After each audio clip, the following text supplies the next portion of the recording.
What's up, geeks and gamers? It's Odin coming back with the box office breakdown, where this past weekend, which saw the release of Smile from Paramount Pictures, which took the number one spot quite easily, as we continue our time in box office situations where there are no real major big budget box office juggernauts set to be released until halfway through this month. So in a couple of weeks, we will get the release of Black Adam. Until that time, we have original stories that are dominating the box office, as it were. But we do have some numbers to talk about because, of course, Smile's number is very, very good for the budget for the movie. It's actually right on the cusp of breaking even after just one weekend of release. Whereas Don't Worry, Darling, even though in its second week of release it had a massive 62% drop, could still make enough to actually make its money back, and that is a product from Warner Brothers. And also, The Woman King is continuing to have pretty strong holds from week to week, making another $7 million here, only a 36% hold in its third week of release, though it does seem as though Sony is not as confident in this film, even though it has these very small drop-offs percentage-wise, dropping out of 261 screens after just 3 weeks. But the big caveat that people seem to be forgetting, I've already seen some people trying to say, oh, the box office for Woman King and Don't Worry, Darling, they're terrible. Again, 62% is a pretty massive drop-off, but we got to look at the numbers, we got to look at the historical trends, and for The Woman King, we have to remind ourselves that it still has yet to release in several countries. And that could end up making a pretty big difference, especially since it continues to hold strong week to week, at least here domestically. So we'll talk about this and other things in this weekend box office breakdown video. Let's go ahead and go into Smile.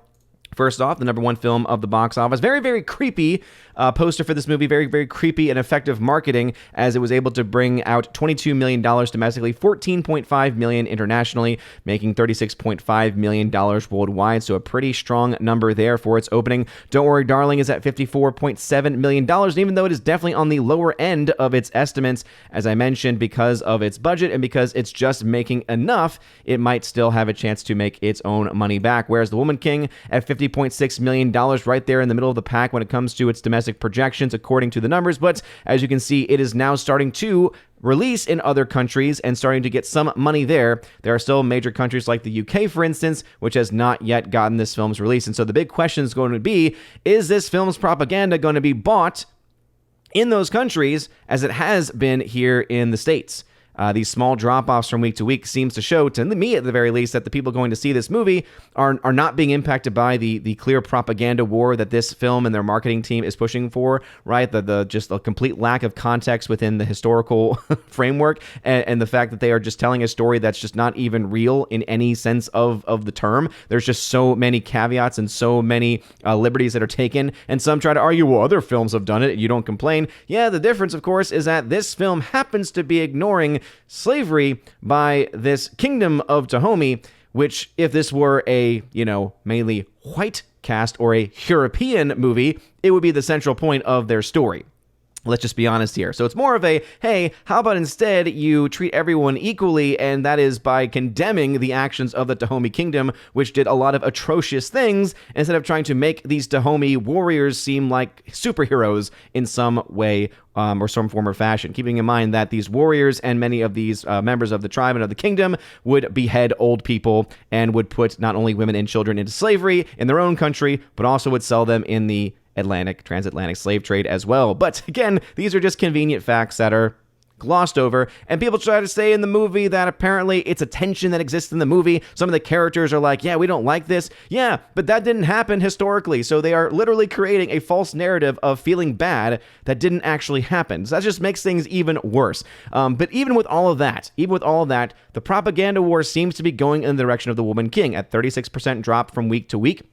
Seems to indicate that if people were starting to wake up to say, oh, screw this movie because of its nonsense, we would be seeing a lot higher numbers, but we're not. And as I mentioned, we still have yet to see this film released in several countries: India, Germany, Bulgaria, UK, Ireland, Belgium, Netherlands, Portugal, Spain, Iceland, Turkey, Australia, Hong Kong, Israel, Mexico. So some small countries there, but some pretty big countries, or could potentially be big countries as well. As far as money markets are concerned, you could see some money coming in from Hong Kong, from Mexico, especially could come in from, have some money coming in from Australia. The UK, of course, is the biggest one on there. Germany is another one too. But right now, as far as major countries are concerned, the only major one other than the United States, as far as, actual, coming out on the day of its release, The only new real markets it's opened in since the opening of this film are places like France.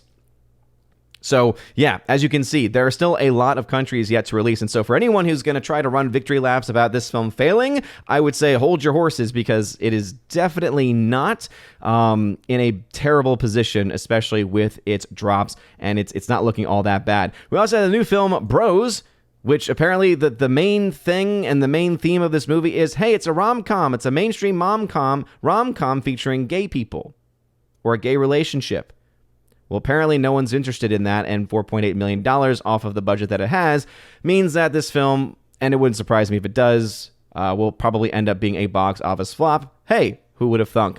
Avatar continues to hold out as well, continuing to add to its massive multi-billion-dollar film franchise, stupid nonsense. I'm so tired of it. Barbarian continuing also to do pretty well. Some people have been telling me, saying, oh, it's actually a $10 million budget for this movie, but I've been trying to find...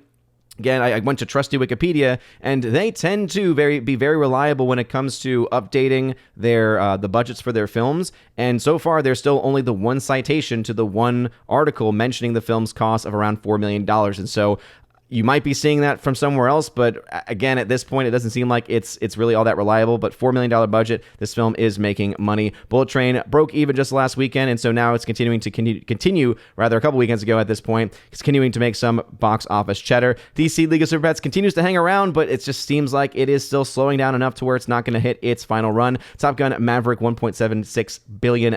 Will it hit 1.5? We'll have to, of course, wait and see. See how they run. Still doesn't have a budget, so I'm going to gloss over this movie. Minions: Rise of Gru, $924 million worldwide. Pearl, with the micro budget, continues to make a little bit of extra money, $8.5 million there. Some updates on a couple of films. The movie Nope at $169.6 million means the film is essentially at the break-even point. Probably by next weekend or the weekend after, it will officially be there, but it's right now within the thousands, hundreds of thousands in the red. So yeah, this movie is going to end up making its money back. So definitely going to be the weakest of the Jordan Peele era, but it is not a box office flop at this point in time. And finally, yes, finally, we can officially say, though Deadline was trying to say it, or some other sites were trying to say it last weekend, but now we actually have a numbers site projecting it and talking about it this way. Yes, Jurassic World Dominion has finally joined, officially, the $1 billion club, and the movie still sucks. So anyway, hopefully you people out there who've been really clamoring for that,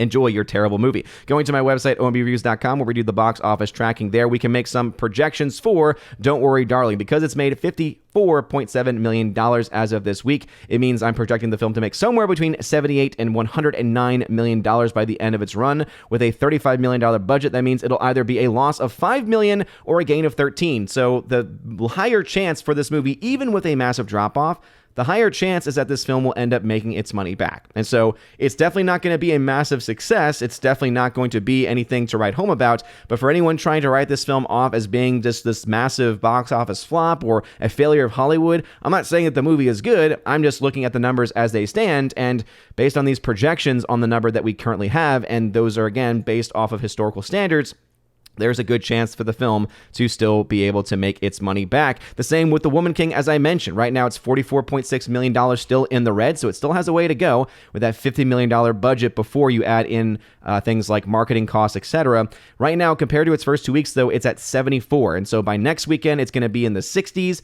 If this film ends up doubling the amount of money it made in its first 2 weeks because of this slow rollout in other countries, you're looking at the film being able to get its money back or get very close to it. And so even though this movie is definitely one that I think should be avoided just because of the basic premise of it and just how Hollywood continues to try to perpetuate propaganda nonsense, it still is a film that is not a guaranteed flop. And I just wanted to point that out to anyone who is still trying to run with that concept and with that narrative. Some other films that saw some updates, Invitations, making just a little bit of extra money. Beast, which is essentially out of all theaters, is continuing to look to be a box office lock. Super Pets, $19 million. So again, it's done pretty well since its first couple weeks of release.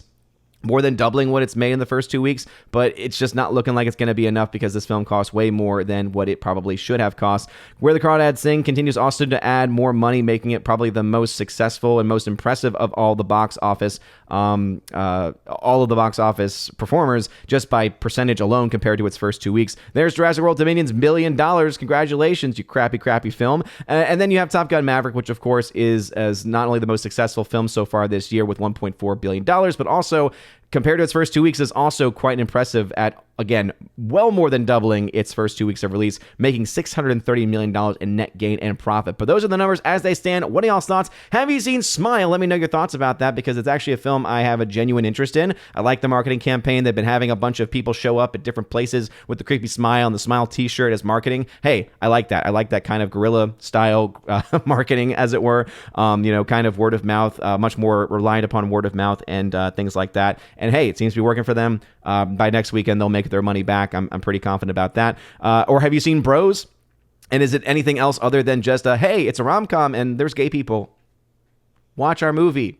That's just how it seems based off of the marketing for this movie. And also, what are y'all's thoughts about the two films, Don't Worry, Darling and The Woman King? Again, I think a lot of people are thinking that this film is going to be, both of these films are going to be massive losses, but hopefully you can understand why there is still probably more green room for Don't Worry, Darling, based off of just the projections that we have, but also there's still a lot more to be said for The Woman King because of it yet to be releasing in those various countries. We should hopefully have some more box office stuff to talk about in the coming weeks when we have Black Adam. Some people are excited for it, some people are not. I'm definitely on the part of not being that interested, but I will go see it because y'all gonna want me to talk about it, I'm sure. Anyway, check me out over at OMB Reviews on YouTube, Odyssey, or Rumble, my Locals community as well. Support our channel as well, Geeks and Gamers on Locals, and also smash that like button, that fire button on Odyssey. You guys are all amazing and beautiful people. Hope you all have a wonderful rest of your day, and as always, God bless.